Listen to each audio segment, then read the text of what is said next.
오늘 함께 나누신 말씀은 사도행전 9장 31절 말씀이 되겠습니다.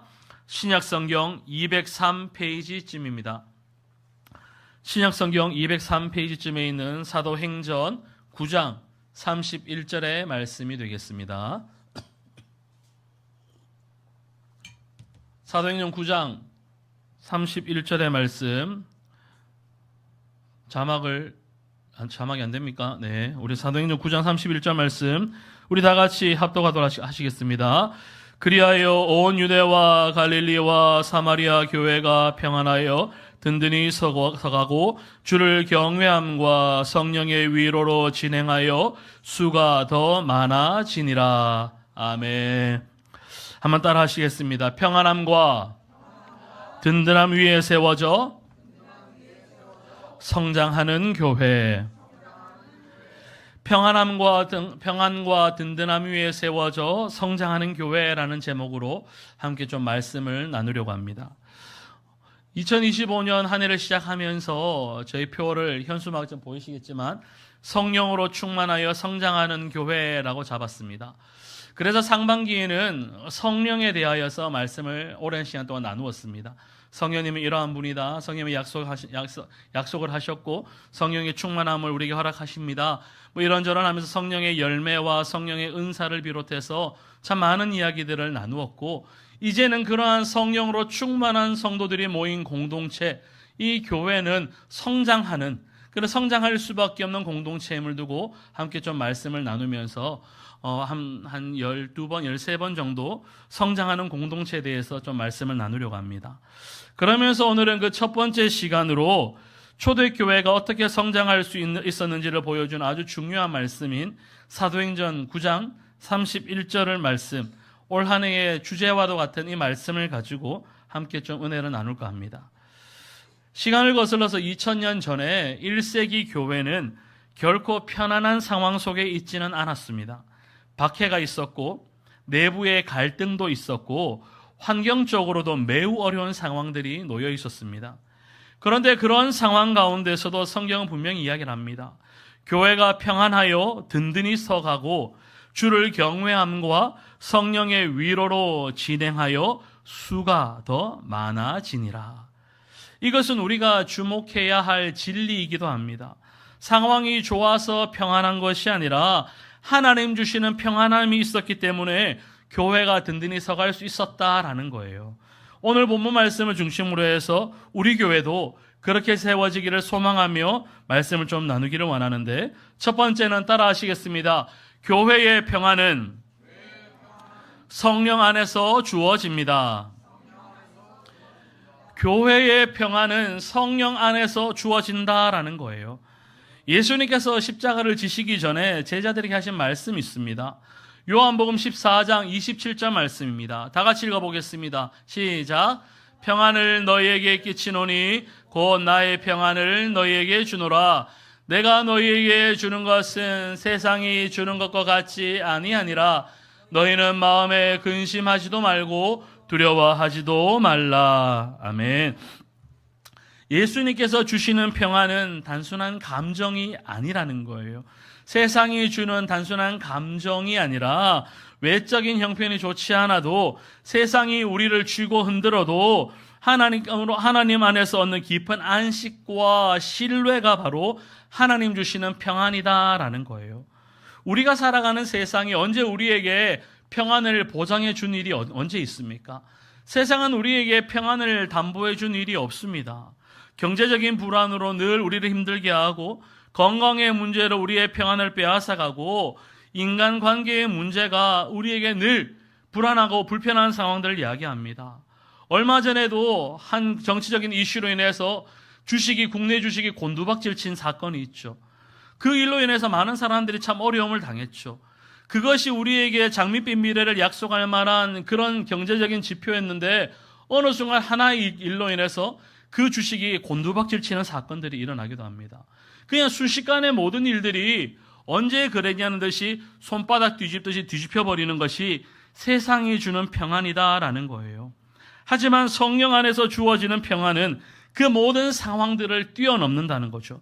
이 평안은 마치 단단한 반석 위에 선 것처럼 흔들리지 않는 내면의 평안함이고 안정감이고 하나님과의 깊은 관계 속에서만 얻을 수 있는 하나님 주신 선물이다라는 겁니다. 반석 위에 선 것처럼 흔들리지 않는 내면의 안정감, 세상인 우리를 향해서 무엇이라 해도 쥐고 흔들어도 요동하지 않는 것은 하나님과의 관계에서만 얻을 수 있는 깊은 선물이다라는 거죠. 그래서 사도 바울도 빌립보서 4장 7절에 이렇게 이야기를 합니다. 그리하며 모든 지각에 뛰어난 하나님의 평강이 그리스도 예수 안에서 너희 마음과 생각을 지키시리라. 아멘. 모든 지각에 뛰어난 하나님의 평강이 그리스도 예수 안에서 우리의 마음과 생각을 지키신다라는 거예요. 모든 지각에 뛰어난 것, 이 세상이 주는 평안과는 차원이 다른 그 하나님의 평강이 우리의 마음과 생각을 지키신다라는 거죠. 성령님께서 우리의 마음을 주장하시면 우리의 생각과 감정이 요동치지 않고 하나님의 평강 안에서 지켜지게 되는 거죠. 이는 단지 개인에게만 적용되는 것이 아니라 우리 공동체 전체에도 해당이 되는 거예요.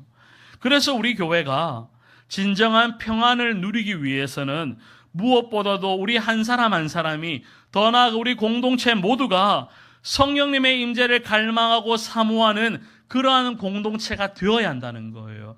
성령이 우리 공동체를 주장하고 성령 하나님의 임재하심이 우리 교회를 주장할 때 우리 교회는 세상의 상황들이, 주변의 환경들이 아무리 날뛰어도 우리는 불안하거나 요동하거나 문제가 일어나지 않는다는 거죠. 성령님께서 우리 교회의 중심이 계실 때 갈등과 분열이 아니라 화목과 사랑이 피어나게 되는 겁니다. 성령의 영은 하나 되게 하시는 일이고 악한 영의 일은 갈등과 분열입니다. 그러니 우리가 성령을 구하고 성령을 사모할 때 성령이 하나 되게 하시는 그 충만한 평안의 은혜를 누리게 될 줄 믿습니다. 오직 성령 안에서만 주어지는 평안이 있을 때 우리 교회는 비록 외적인 문제가 있어도 흔들리지 않고 하나님 안에서 든든히 서갈 수가 있다 하는 거죠. 또한 골로새서 3장 15절 말씀에는 이렇게 말씀합니다. 다 같이 한번 읽어보실까요? 시작. 그리스도의 평강이 너희 마음을 주장하게 하라. 너희는 평강을 위하여 한 몸으로 부르심을 받았나니 너희는 또한 감사하는 자가 되라. 아멘. 그리스도의 평강이 우리의 마음을 주장하게 하라고 합니다. 그리고 그 평강을 위하여서 우리는 한 몸으로 부르심을 받았으니 감사하는 자가 되라 하는 말이에요. 우리의 감사를 통하여 내게 주신 그 평강, 우리의 감사를 통하여 하나님께서 우리 공동체에게 주신 그 평강을 우리는 지켜낼 수 있다라는 말이에요. 우리 모두가 이 평강 안에서 하나 되어 서로를 품고 이해하며 용납할 때 우리 교회는 비로소 하나님께서 기뻐하시는 아름다운 공동체로 세워져 간다라는 겁니다. 저는 우리 교회는 사람의 생각이 아닌 성령님의 인도하심과 평안으로 운영되어지고 앞으로도 세워져 가기를 소원하고 있습니다. 그러기 위해서 우리는 매일 성령 충만을 위해서 기도해야 되고 우리 안에서 하나님의 평강이 머물 수 있도록, 그리고 우리는 감사함으로 그 평강을 지켜낼 수 있도록 힘써야 할 줄 믿습니다. 평안은 하나님이 주시는 선물이고 그 선물을 받을 준비가 되어 있는 자에게만 그 평강의 선물이 주어질 줄 믿습니다. 우리 모두 다 그 평안으로 충만하여 든든히 서가는 교회를 세워나가는 일에 아름답게 쓰임받는 우리 모두가 되시기를 예수님의 이름으로 축원합니다. 두 번째는 따라 하시겠습니다. 든든히 서가는 교회는 말씀 위에 세워집니다. 든든히 서가는 교회는 말씀 위에 세워진다라는 거예요. 예수님께서는 마태복음 7장 24절에 이렇게 말씀하셨어요. 그러므로 누구든지 나의 이 말을 듣고 행하는 자는 그 집을 반석 위에 지은 지혜로운 사람 같으니 라고 말씀합니다. 이 말을 듣고 행하는 자, 예수님은 말씀을 단순히 듣는 것으로 끝나지 말고 행하는 자가 되어야 한다라고 강조하고 계신다라는 거예요. 말씀을 듣는 것과 말씀을 행하는 것 차이에는 큰 차이가 있어요. 듣는 것만으로는 절대로 그 삶이 바뀌지 않습니다. 반드시 듣고 행할 때 그의 삶이 변화가 일어난다는 거예요. 그런데 우리는 그런 생각을 해야 합니다. 말씀을 듣기만 하는 사람과 듣고 행하는 사람은 수준이 다른 사람이에요. 어느 정도 성장을 해야, 어느 정도 수준이 올라와야 행할 수 있는 말을 주신다는 거예요. 행할 수 있는 말을 듣는 것 또한 내 수준이 성장했다라는 반증이 되는 거예요. 그냥 듣기만 하는 것, 그건 아직까지 어린아이의 일이라는 거예요. 우리의 믿음을 한번 돌아보셨으면 좋겠어요. 내가 지금 듣기만 하고 있는 건 아닌가? 내가 하나님의 말씀을 부지런히 듣는 것에만 열중하고 있고 행하는 것은 듣는 것에 반도 따라가지 못하는, 10마디를 들어도 한마디를 행하지 못하는 그런 수준에 머물러 있지는 않는가? 우리의 모습을 돌아봐야 하는 거죠. 듣기만 하는 사람과 듣고 행해야 하는 사람은 분명히 수준 차이가 있다는 거예요. 저희 집에 애들이 기저귀를 차잖아요. 저희 집 사람이 걔네들한테 야, 기저귀 치워라고 말하지 않아요. 그냥 기저귀를 다 치워주는 거예요. 이리 와라, 기저귀 갈자만 해요. 기저귀 너 거니까 너가 버려라고 말을 하지 않아요. 하지만 큰딸한테는 야, 너 방 너가 치워라고 이야기를 해요. 그 아이는 이제 방을 치울 만한 수준이 되었기 때문인 거예요. 그 방을 치워야 자기 방이 깨끗해지고 그 방에서 자기가 누림을 얻을 수가 있게 되는 거예요. 우리의 믿음이 아직 어린아이와 같은 사람은 듣기만 하는 거예요. 하지만 어느 정도 수준이 있고 믿음의 장성한 분량에 이르고 믿음의 온전한 데까지 이르려면 듣고 행해야 된다는 거예요. 한번 앞뒤 좌우에 계신 분들에게 이렇게 인사하시면 좋겠습니다. 듣지만 말고 행하는 신앙인이 됩시다.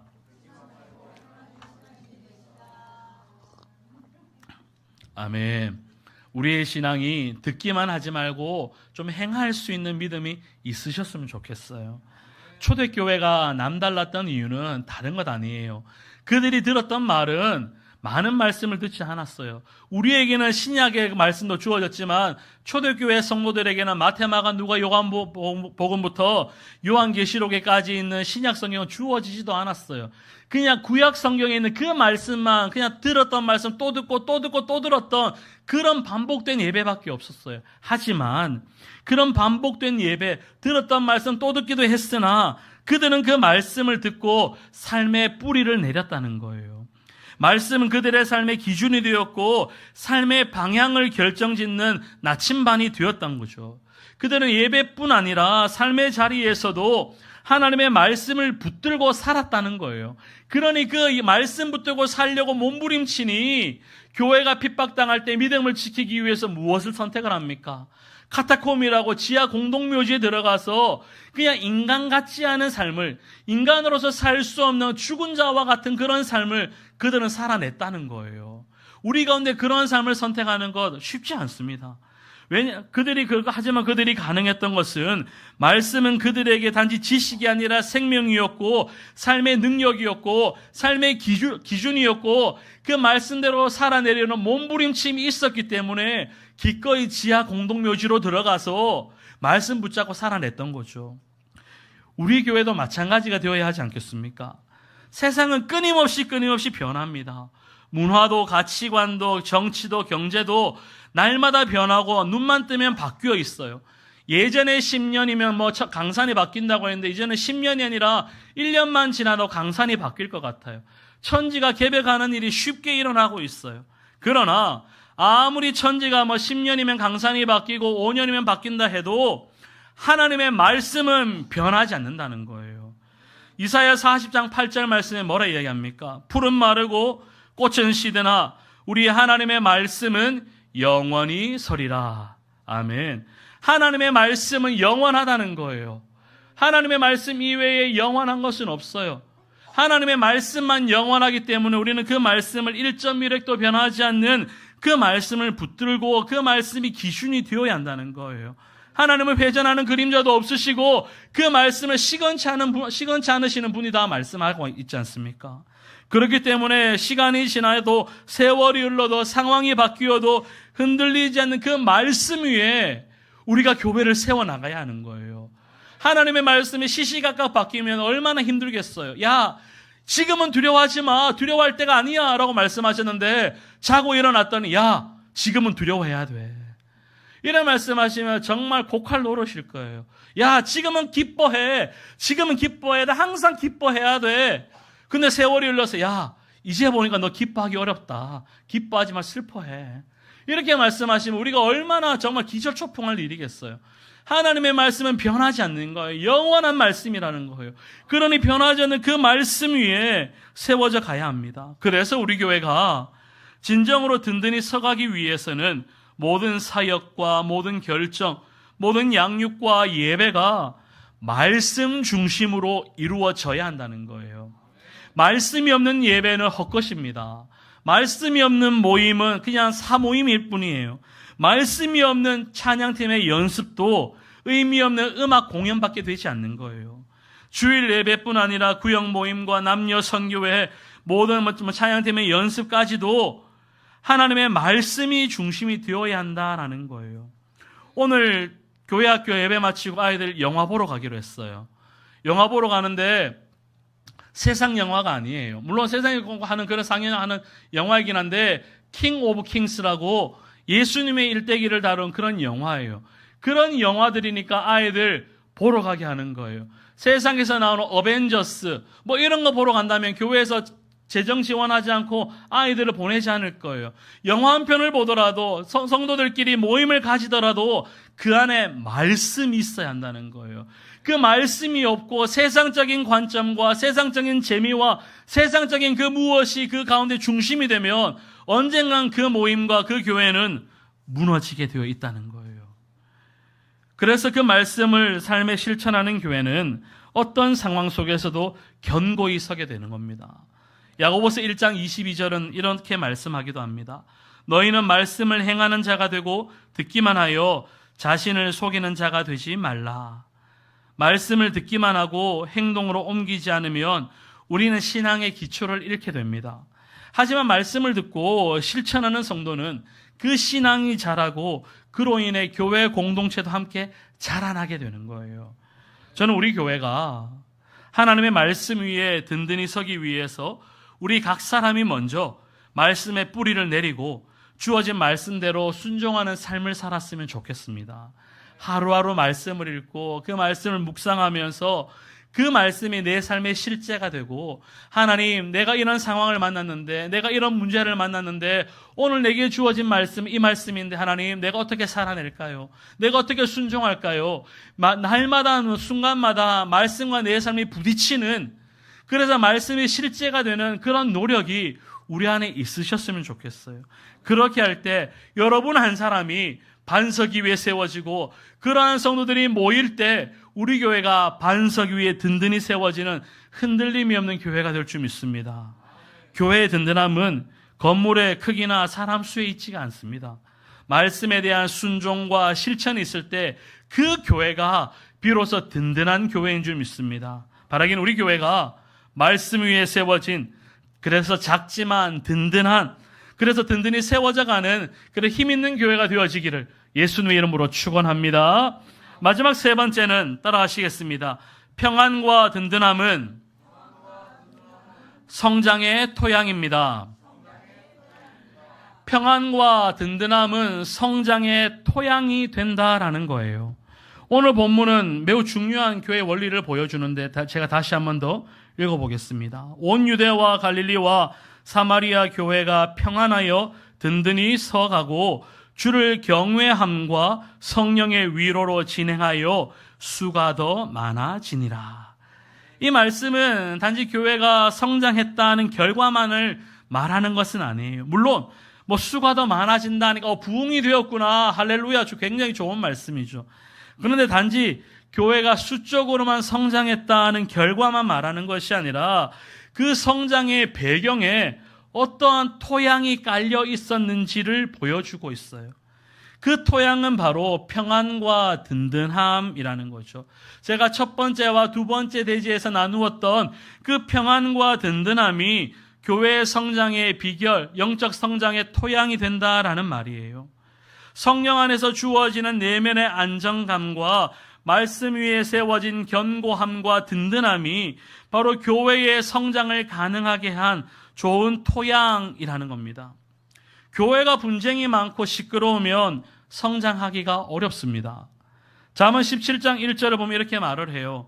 마른 떡 한 조각만 있고도 화목하는 것이 제육이 집에 가득하고도 다투는 것보다 나으니라. 평안은 단지 분위기가 좋은 정도가 아니에요.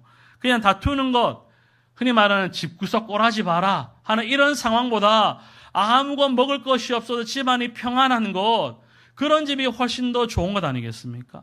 그런데 이 성령이 말하는 평안은 그냥 집구석 꼬라지 봐라 하는 그런 정도, 아니면 집안이 분위기 좋다 그런 정도를 말하는 것을 넘어서 서로를 용납하고 이해하고 성령의 열매인 화평과 오래 참음의 열매를 맺어가고 이러한 평안으로 서로가 자연스럽게 성장해 나가는 것이 주님 주시는 이런 평안이라는 건데, 또한 든든함이란 건 믿음의 기초가 흔들리지 않는 상태를 의미하는 거예요.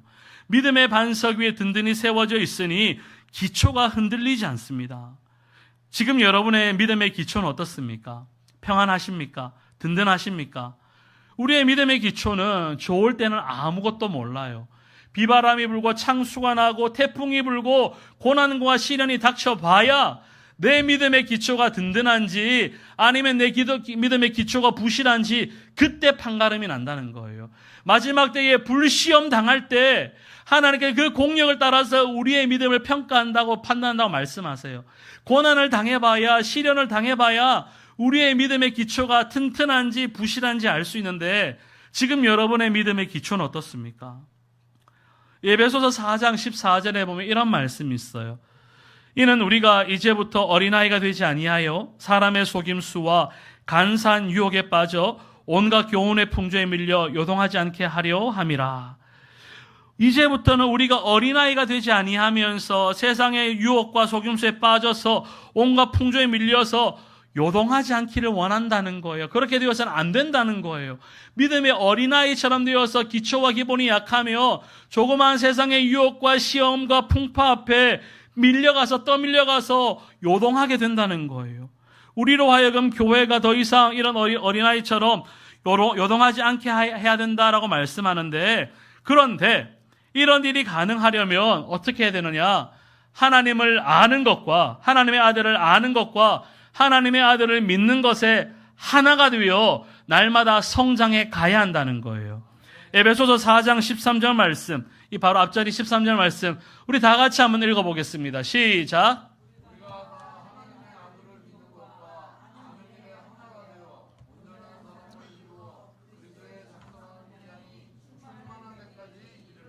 아멘. 우리가 다 하나님의 아들을 믿는 것과 아는 일에 하나가 되어 온전한 사람을 이루어 그리스도의 장성한 분량이 충만한 데까지 이르리라고 이야기를 하고 있어요. 아는 일과 믿는 일, 하나님의 아들 예수 그리스도를 아는 일과 믿는 일에 하나가 되어서 장성한 분량에 이를 때까지 믿음의 경주를 해야 된다는 말이에요. 어제 오후에 제자 하나가 전화가 왔어요. 대뜸 전화로 하는 이야기가 여보세요 했는데, 목사님 믿음이란 무엇입니까? 이러는 거예요. 이게 또 저 전화 오자마자 속으로 꼴까봐 하는 생각했어요. 그래서 또 하면, 야 헛소리 하지 말고 무슨 일이야 하니까 목소리가 안 좋더라고요. 에이 뭐 아빠하고 싸웠어요 라고 이야기하는 거예요. 왜 싸웠냐라고, 뭐 욕먹을 짓을 했겠지 하니까 그게 아니고요 하면서 뭔가 사연을 막 늘어놓는 거예요. 그러면서 한다는 이야기가 뭐냐면 나름 심각하더라고요. 목사님 날라집 제가 어릴 때부터 교회 다니지 않았습니까? 예배는 빠지지 않았고 성경학교 수련을 빠지지 않고 열심히 다 다녔고 군에서도 군종생활까지 하면서 열심을 다해서 신앙생활을 했는데 이제 내 머리로 아는 건 많다는 거예요. 내가 아는 믿음에 대해서 아는 건 많은데 내 삶이 따라가지 않는다는 거예요. 군 전역하고 세상 나와서 살아가다 보니 재밌는 게 너무 많다는 거예요. 이성의 유혹도 있고 술의 유혹도 있고 온갖 재미있는 게 너무 많다는 거예요. 그래서 교회 가면 듣는 건 이렇게 많은데 월화수목금토 세상에서 살아가다 보면 그 내가 듣고 믿는 대로 살아가는 게 너무너무 힘들다는 거예요.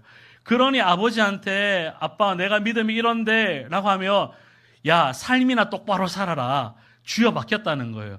그러면서 아버지하고 대판 싸고 집 나오면서 저한테 전화해서 목사님 믿음이란 뭔가요? 이런 소리 한 거예요. 야, 헛소리 하지 말고 집에 들어가라. 딴 마음 먹지 말고 집에 들어가라 하면서 한 1시간 가까이 통화를 했어요. 그러면서 알겠다고 하면서 전화를 끊었는데, 청년부 사역을 하다 보면 청년들이 이런 경험들이 참 많아요. 그들이 어릴 때부터 신앙생활 하면서 또한 믿음의 열정을 가지고 때론 말씀을 굉장히 열심히 들어요. 그럴 때는 찾아와서 목사님 말씀 좀 가르쳐 달라고 해요. 그래서 밤이 새도록 성경 공부를 하기도 해요. 그런데 그렇게 열심히 하던 아이들이 그 열심히 있을 때는 베드로가 당장 주를 위해서 죽겠다라고 말할 것처럼 순교의 자리까지 나아갈 처럼 막 열심을 다합니다. 내가 어디를 선교를 가고 순교까지 하겠습니다. 막 목에 핏대를 세워가면서 벌벌 끓는 양은 냄비처럼 막 이야기하는데, 웬걸 얼마 지나지 않으면 차갑게 식어서 주님은 없습니다. 신은 없습니다. 이런 소리 하면서 믿음이 없는 소리를 하는 거예요. 청년들이 왜 그런 반응을 한다고 생각하십니까? 그들이 아는 것이 없어서 그렇다고 생각하십니까? 신학적인 지식은 죄송해요, 어쩌면 여러분들보다 훨씬 더 많은 탐구를 할 수 있어요. 학적으로는, 지식적으로는. 그런데 그들이 그렇게 믿음의 냉탕과 온탕을 왔다 갔다 하는 이유는 하나님을 믿는 것과 하나님을 아는 일에 하나가 되어서 온전한 사람이 될 때까지는 익어가는 시간이 필요한데 그것을 간과했기 때문인 거예요. 여러분이 다 믿음의 장성한 분량이 이런 것, 어지간한 시험과 시련에는 요동하지 않는 믿음의 어른이 된 이유는 대단한 신학적인 지식이 있어서가 아니라, 대단한 신앙의 경험이 있어서가 아니라, 이 자리에 올 때까지 수많은 풍파를 겪으면서 익어왔기 때문인 거예요. 시행착오를 겪으면서 넘어지기도 하고 쓰러지기도 하고 실패하기도 했으나 그 과정을 통해서 버티고 인내하고 싸워내다 보니 좀 믿음의 단단한, 믿음의 장성한 분량에까지 이룰 수 있었는데, 아직 청년의 때에는 그게 약한 거예요. 조금만 공격해도, 조금만 어려움을 다가와도 폭삭 주저앉아 버리고 목사님 이러는 거예요. 우리가 신앙생활 하면서 말씀이신 예수 그리스도와 그를 아는 믿음과 예수 그리스도를 아는 일에 하나가 되어서 세상의 유혹이나 핍박 속에서도 쉽게 무너지지 않을 때까지, 장성한 분량이 충만한 데까지 이룰 수 있도록 자라가기 위해서 우리는 잘 익어가는 시간들을 버티고 견뎌내야 좋은 믿음의 토양이 될 수 있다는 이야기예요. 말씀과 성령 위에 든든히 서 있는 교회, 오늘 본문의 후반절에 나와 있는 주를 경외하는 교회, 성령의 위로와 믿는 교회, 그래서 수가 더 많아지는 교회가 되려면 익어가는 시간이 필요하다는 겁니다.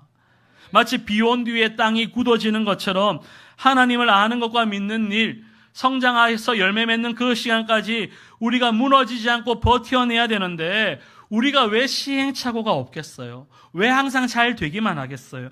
무너지고 실패하고 시행착오가 있어도 우리는 그 시간을 견뎌내야 하는데, 그때도 우리가 나가 떨어지면 안 된다는 거예요. 말씀을 준비하면서 든든한 토양에 대해서 자료를 좀 찾다 보니 재밌는 연구가 있더라고요. 뭐냐면 한국에 있는 인천국제공항과 일본에 있는 간사이 국제공항을 비교해 놓은 자료가 있더라고요. 왜 비교를 했느냐 하면 두 공항의 건설하는 모양새가 비슷합니다.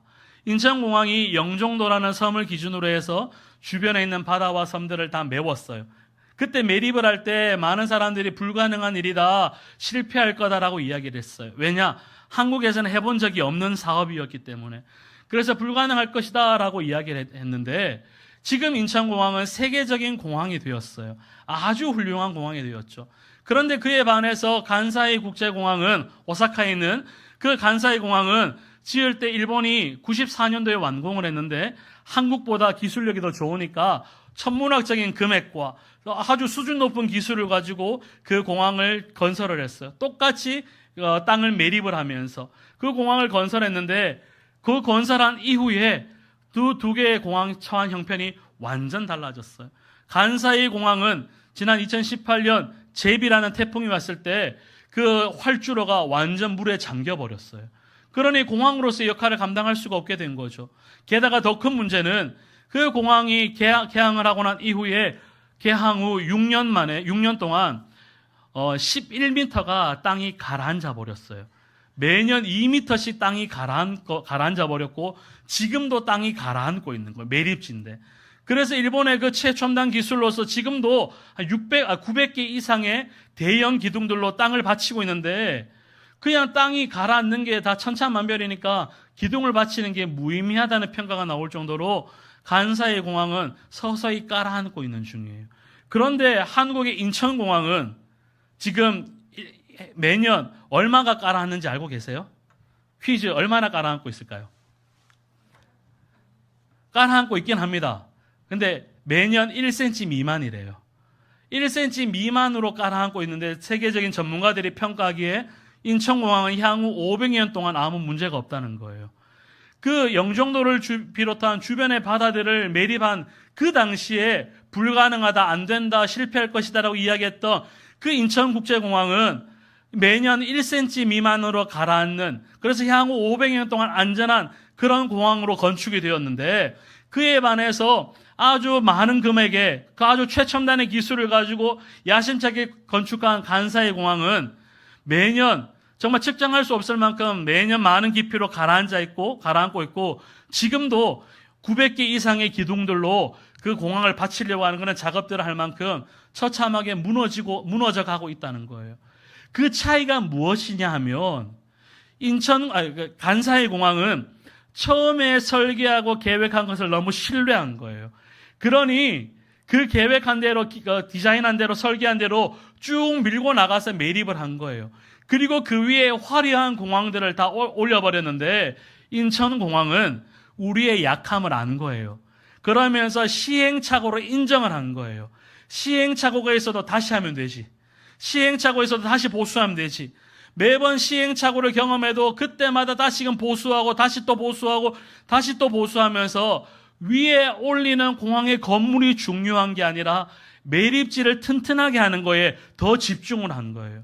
그러니 간사이 공항은 결국 점토층, 찰흙 같은 그런 땅 위에 지어지니 자꾸 내려앉게 되고 인천공항은 단단한 반석 위에 지어지게 되니 끄떡없는 공항이 되었다는 거예요.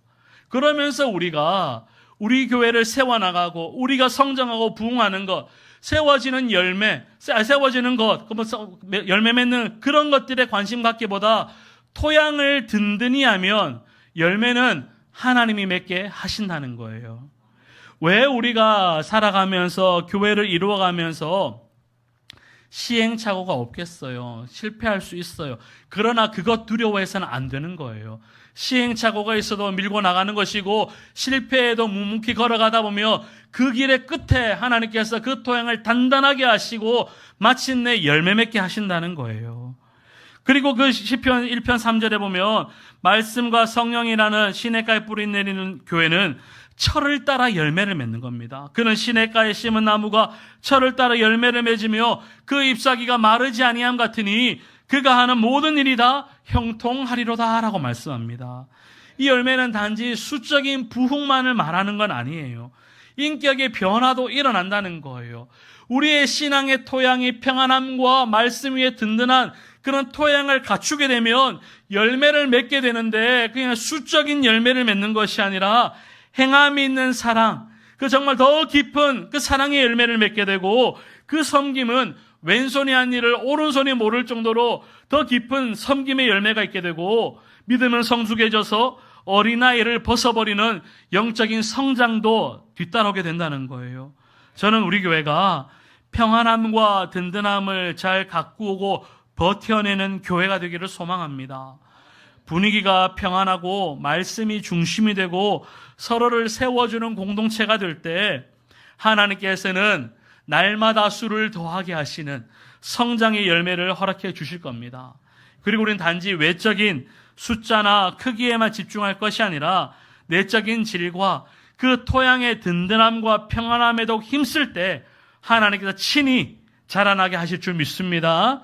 말씀을 마무리하면 초대교회는 환경이 좋아서 성장한 것이 아니었습니다. 성령의 평안과 말씀의 반석 위에 세워졌기 때문에 아름답게 성장한 것이에요. 오늘 우리 교회가 다시 한번 더 그 본질을 좀 회복했으면 좋겠습니다. 성령님께서 주시는 그 평안함을 붙잡고 말씀 위에 굳게 서며 그 평안과 든든함을 바탕으로 건강하게 성장해 나가는 믿음의 공동체가 되며 그 공동체의 일원이 되어지기를 예수님의 이름으로 축원합니다.